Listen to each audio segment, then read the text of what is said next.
Dominique de Villepin est notre invité ce matin. Bonjour. Bonjour. L'Italie, pays fondateur du projet européen, je voudrais le rappeler à chaque fois parce que c'est un pays important, c'est la deuxième industrie en Europe devant la France, derrière l'Allemagne. Il faut le savoir, le tissu des PME, PMI en Italie est extrêmement développé.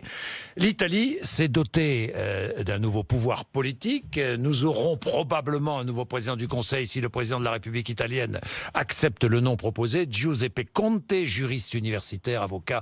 Est-ce que vous le connaissez? Non. Personne ne le connaît, Non, il jouit d'une bonne réputation, même s'il n'a pas d'expérience politique à proprement dit. Bon, la Ligue de Matteo Salvini et le mouvement 5 étoiles de Luigi Di Maio ont passé un contrat de gouvernement. Vous avez regardé ce contrat de gouvernement? Je crois que vous partez pour Rome, Dominique de Villepin. Alors, politique de croissance, l'Italie s'affranchit des règles budgétaires européennes, relance de la demande interne. Ça va coûter très cher parce que rien n'est inscrit en ce qui concerne le financement de ces mesures. Il y a législation anticorruption sévère, une flat tax, pas plus de 20% taux d'imposition, un revenu citoyen de 780 €. Vous êtes inquiet?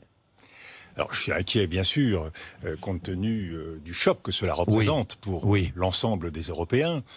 Mais en même temps, je crois qu'il est urgent de comprendre ce qui s'est passé en Italie et qui est peut-être un autre élément dans la marche des populismes en Europe.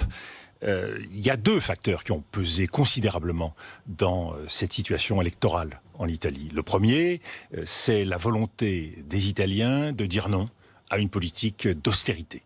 Les Italiens ne veulent pas être pauvres dans leur pays.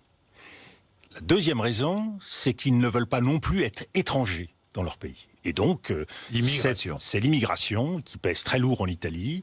Et de ce point de vue-là, il faut battre un peu notre coulpe. Nous n'avons pas beaucoup aidé les Italiens dans cette période. Et il y a un ressentiment très profond des Italiens vis-à-vis de la France. Nous avons manqué de solidarité quand les Italiens faisaient face et continuent de faire face à cette vague migratoire si importante. Donc, de ce point de vue-là, il y a à la fois un problème italien, mais il y a un problème européen aussi. Nous n'avons toujours pas de droit d'asile européen. Nous n'avons toujours pas de politique digne de ce nom aux frontières de l'Europe. Donc, il faut que nous soyons partie prenante dans la recherche des solutions. Il ne s'agit pas aujourd'hui de désigner du doigt les Italiens. Ils ont fait un choix souverain.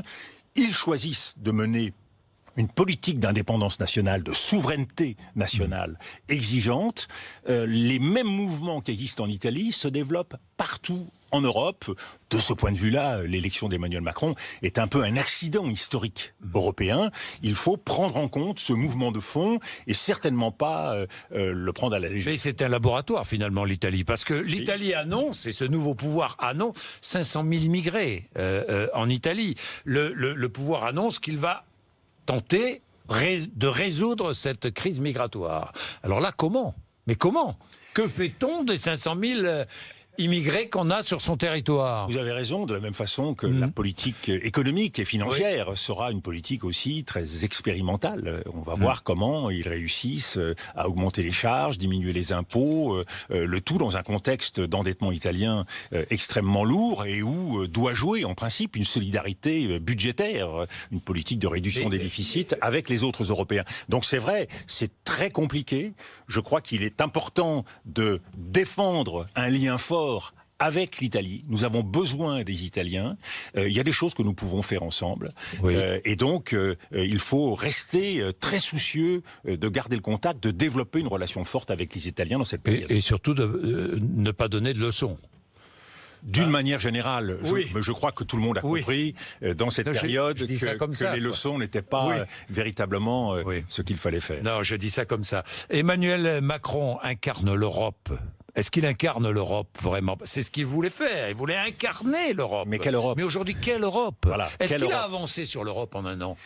Moi, je me souviens de ces grandes résolutions, de ces grands dessins, de ces grandes ambitions. L'ambition d'Emmanuel Macron, transformer dans un premier temps la France dans les premiers mois pour pouvoir engager la transformation de l'Europe. Force est de constater que de ce point de vue-là, nous sommes au-delà des discours bienvenus et qu'il faut saluer. Nous sommes au point mort. à la décharge d'Emmanuel Macron, le Brexit, la division de l'Europe centrale et orientale sur la question de l'état de droit et de l'identité nationale. Angela Merkel affaiblie. L'Espagne, la situation qui continue de se tendre avec la Catalogne. Donc c'est une foultitude de sujets extraordinairement difficiles. Donc oui, il est urgent que l'Europe arrive à s'unir. Nous avons aujourd'hui une vraie raison de le faire. C'est la politique du fait accompli, la politique de force menée par Donald Trump. Il faut constater aujourd'hui qu'en quelques semaines, nous avons changé de monde.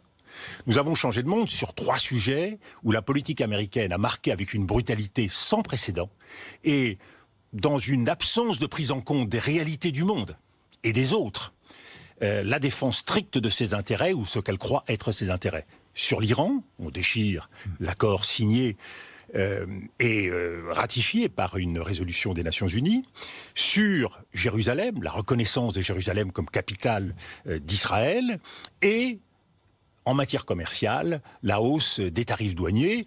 Et on voit bien que cette brutalité s'applique à tout le monde, à commencer par les alliés et à commencer par les amis, c'est-à-dire les Européens. Au même moment d'ailleurs, on voit qu'avec les Chinois, on s'entend pour finalement geler les choses en ce qui concerne les tarifs douaniers, ce qui veut dire qu'entre grands, on s'entend, et nous ne sommes, nous, Européens, plus qu'une variable d'ajustement dans un camp atlantique. Il est urgent de réapprendre à dire non. L'indépendance et la souveraineté nationale, c'est la clé de la crédibilité aujourd'hui pour les dirigeants européens et pour le président de la République française. Alors comment dire non aujourd'hui? Alors, il faut non à cette hégémonie venue d'au-delà de l'Atlantique. Il faut une double stratégie. Il faut dire non sur chacun des sujets qui sont aujourd'hui sur la table, et il faut dire non à travers une nouvelle stratégie diplomatique française et européenne. Sur chacun des sujets, prenons-les rapidement. Sur l'Iran, nous ne pouvons pas accepter que les États-Unis bafouent ainsi le droit international et des accords signés. On devrait même avoir prévu des sanctions dans ce cas-là, pour un pays qui se comporterait ainsi. C'est un comportement inacceptable. Oui, mais d'accord. Alors, qu'est-ce qu'on fait? Alors, qu'est-ce qu'on fait? Oui. On peut agiter toute une série de petites mesures. Il y a le règlement de 1996 qui permet de protéger nos entreprises. Est-ce que nos entreprises doivent continuer à commercer en Iran? Travailler en Iran. Mais bien sûr. Malgré les menaces américaines. Et c'est là où on doit travailler sur le financement en euros, en liaison avec les Chinois, en liaison avec les Russes, avec tous les pays signataires, pour permettre justement de financer les entreprises en dehors du dollar. C'est très compliqué et on voit bien que les grandes entreprises, notamment françaises, d'ores et déjà s'organisent pour se retirer d'Iran. Alors que faire? Ce qui est une erreur? On doit, bien sûr c'est une erreur. Il faut faire un geste politique, mais je les comprends ceci dit. Il faut faire un geste politique fort. Il faut apporter la garantie des États signataires de la France à nos entreprises. Une garantie nationale. Tant que les États-Unis traitent avec les entreprises. Regardez ce qu'elles ont fait avec la BNP. Une amende de 9 milliards de dollars sans que personne ne bronche. Les entreprises sont obligées de se soumettre et de rendre gorge. Mais considérons que l'État français donne sa garantie à chacune de ces entreprises. Les Américains, l'administration américaine ne traitera plus avec les banques et les entreprises françaises. Elle traitera avec l'État français. Si l'Allemagne, si l'Angleterre, pays signataires de l'accord, sont d'accord avec nous pour lancer ce mouvement en liaison avec les Russes et avec les Chinois, nous bloquerons la détermination de Donald Trump. Ne nous y trompons pas. Mike Pompeo, hier, devant la Fondation Héritage, a eu un discours d'une violence et d'une brutalité. On ne peut pas se considérer ce matin alliés et amis d'une administration qui nous traite comme cela. On ne peut plus se considérer comme alliés et amis avec les États-Unis. C'est une politique avec l'administration américaine. C'est une politique de diktat et d'ultimatum. Et je ne suis pas le premier à le dire. Angela Merkel l'a dit la première en indiquant: nous ne pouvons plus compter sur les États-Unis. C'est une vérité nette. Et tous ceux qui aujourd'hui ne le regarderaient pas en face, cette vérité, s'aveugleraient. Ça veut dire quoi? Que Donald Trump a mené en bateau Emmanuel Macron avec ses gestes d'amitié, de considération? Emmanuel Macron a fait le chemin jusqu'au bout. Aujourd'hui, nous connaissons le verdict. L'Iran, Gaza, Jérusalem. Est-ce qu'on peut accepter, est-ce qu'on peut considérer que le droit à la sécurité d'Israël, que nous reconnaissons et que nous garantissons, la France a toujours été d'une clarté formidable sur ce sujet, est aussi un droit au massacre? des populations palestiniennes. C'est un massacre qui a été commis par les troupes israéliennes. Quand vous tirez sur des citoyens, sur des Palestiniens, des enfants, des femmes désarmés, ça s'appelle comment? Ça s'appelle un massacre. Vous savez, en matière internationale, si vous ne le nommez pas, vous perdez la boussole, vous perdez le nord. Il faut dire, et la diplomatie française, si elle perd sa capacité à nommer, elle perd ses dents, elle perd sa crédibilité. Une fois de plus, le risque pour nous, c'est de n'être plus qu'une variable d'ajustement dans le camp atlantique, de ne plus compter. Troisième sujet, en matière des tarifs douaniers, nous avons raison, et je soutiens parfaitement la politique menée par le gouvernement et la position très ferme choisie par Bruno Le Maire et le président de la République. Nous ne devons pas commencer à négocier avec les Américains, c'est une question de principe, avec un couteau sous la gorge. Donc nous devons considérer que entre Européens, nous maintenons une position extrêmement ferme vis-à-vis des Américains. S'il y a application des tarifs douaniers, 25% sur l'acier, 10% sur l'aluminium, nous choisiront de répondre au coup par coup face aux menaces américaines. Ça, c'est la stratégie ponctuelle, dossier par dossier. Donc, mais, allez-y. Il faut être beaucoup plus ambitieux que cela. Il faut tirer les leçons, une fois de plus. Ce que nous vivons, c'est un moment historique, et je le dis pour mes enfants et pour tous les jeunes Français. Nous sommes engagés dans un processus de 30 ans, de transition du monde. Transition économique, transition écologique, transition dans le domaine démographique. Il y aura 2,5 milliards d'Africains dans 30 ans. Et transition géopolitique. Nous sommes à un moment où il y a un passage de témoin entre une puissance descendante et formidablement agressive, les États-Unis, et une puissance montante, la Chine. Dans cette période, le risque de guerre s'accroît considérablement. Regardez la situation au Moyen-Orient. La façon dont les Américains veulent faire rendre gorge aux Iraniens constitue un véritable risque de guerre dans cette région. Guerre menace. Bien sûr, une guerre menace. Une grande guerre menace. Encore plus grande et plus élargie au Moyen-Orient. Elle menace en Asie. Ne soyons pas dupes de la partie qui est en train de se jouer avec la Corée du Nord. C'est un formidable malentendu. Manifestement, il y a quelqu'un qui n'a pas compris la règle du jeu. Jamais la Corée du Nord n'acceptera de liquider son arsenal nucléaire qu'elle a mis 40 ans à constituer. Jamais. Donc c'est un formidable malentendu. Et en plus, par 2 fois, Kim Jong-un a été voir le parrain chinois pour avoir sa protection. Oui. Donc, c'est pas avec la Corée du Nord que devra traiter Donald Trump. C'est avec le président Xi Jinping. Donc, dans ce contexte d'une transition importante où le risque de guerre s'accroît, y compris en Europe, il faut impérativement rééquilibrer notre diplomatie. Je le dis pour la France, je le pense aussi pour l'Europe. Ça veut dire quoi, concrètement? Ça veut dire qu'aujourd'hui, nous sommes dans une dépendance vis-à-vis du monde atlantique beaucoup trop forte. Rééquilibrer, ça veut dire constituer un G4 avec Paris, Berlin, Moscou et la Chine, où nous soyons capables de travailler ensemble sur les sujets d'intérêt commun. Nous ne devons pas dépendre d'un seul axe. Nous ne devons pas seulement regarder vers l'Ouest. Vous demandez à Emmanuel Macron plus de souveraineté. Vous demandez plus d'indépendance. Retrouver notre indépendance. Et une initiative diplomatique avec ces 3 grands pays que sont l'Allemagne, la Russie et la Chine. Mais je vais plus loin. Oui. Nous sommes dans un monde qui se défait, qui a perdu sa colonne vertébrale. Et il y a 2 colonnes vertébrales, 2 axes qu'il faut restructurer. Le premier, c'est l'axe Est-Ouest. Travailler concrètement avec Moscou, nous y reviendrons, travailler concrètement avec Pékin. Mais il y a un deuxième axe très important, et ça c'est tout l'axe eurasiatique. Travaillons davantage sur les nouvelles routes de la soie, défendons une diplomatie de projet. D'autant plus que le premier partenaire commercial de la Russie est devenu la Chine aujourd'hui. Et que les Russes sont de plus en plus, regardent de plus en plus vers l'Est. Et ce sera le premier message, je pense, d'Emmanuel Macron en direction de Moscou. Alors que la Russie est européenne. Le deuxième axe qu'il faut construire, et nous n'y veillons pas assez, pas suffisamment en tout cas, c'est l'axe eurafricain. L'Afrique constitue l'axe nord-sud.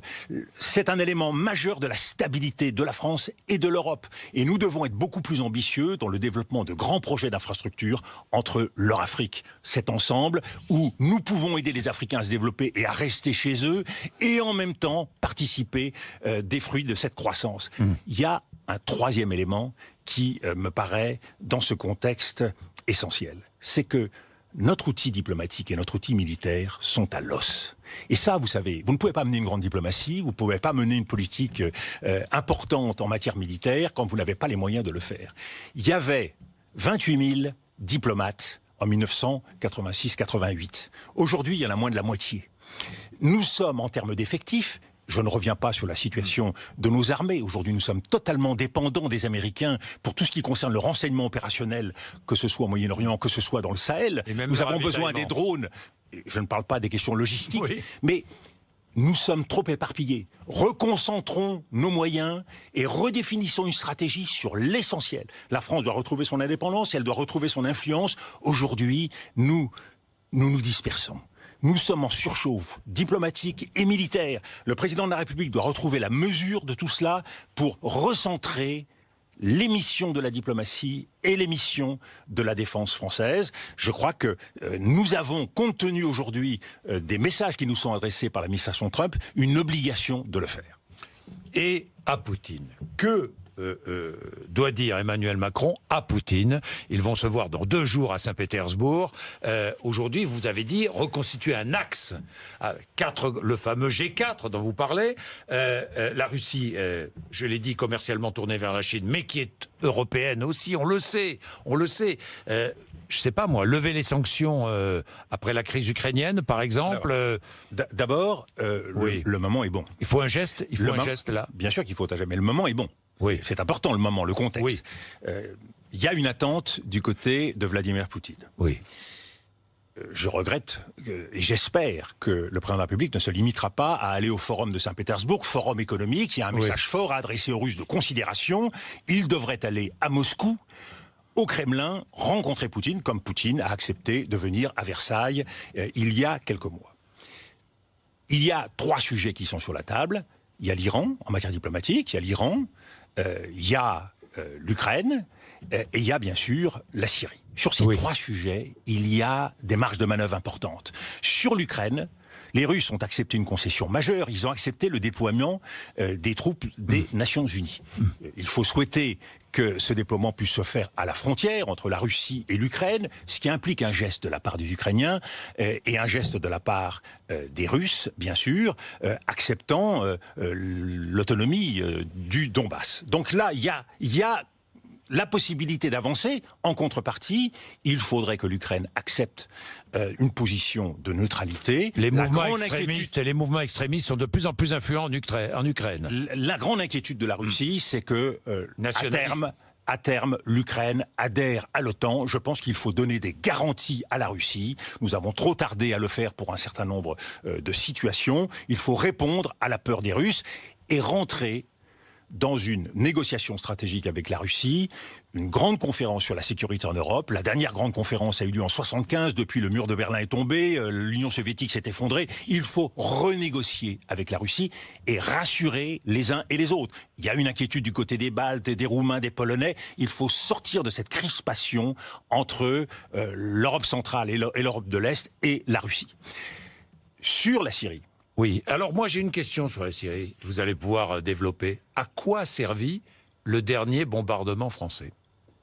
Mais je ne pense pas qu'il avait vocation à être autre chose que symbolique. C'est d'ailleurs symbolique uniquement. C'était la volonté de marquer une ligne rouge et de respecter cette ligne rouge. Le président français s'était engagé. On a une politique derrière. Dominique de Villepin. C'est bien pour ça que j'ai émis de très grandes réserves sur cette intervention, parce que je ne cessais de dire que l'outil militaire, sans stratégie politique, c'était plus une marque d'impuissance qu'autre chose. Donc je pense que, d'une manière générale, la stratégie politique doit reprendre le dessus. Et de ce point de vue, la crise iranienne, si elle est habilement utilisée par la diplomatie européenne et la diplomatie française, peuvent être l'occasion de remettre sur la table un certain nombre de grands sujets qui intéressent l'ensemble du Moyen-Orient, et notamment la grande question de la sécurité. Les Américains veulent, une fois de plus, mettant le couteau sous la gorge du leadership iranien, veut obtenir tout et son contraire. On additionne toutes les demandes possibles et imaginables, ce qui confine à l'absurde. Il est important de maintenir l'accord, nous, les signataires, tel qu'il est, mais il est parfaitement possible de rouvrir une négociation au Moyen-Orient pour aller vers plus de sécurité et de stabilité. Ce qui veut dire qu'il n'y a pas seulement à l'Iran de faire des efforts. L'Arabie Saoudite peut faire un geste sur le Yémen, cette guerre absurde qui a fait 10 000 morts au cours des derniers mois.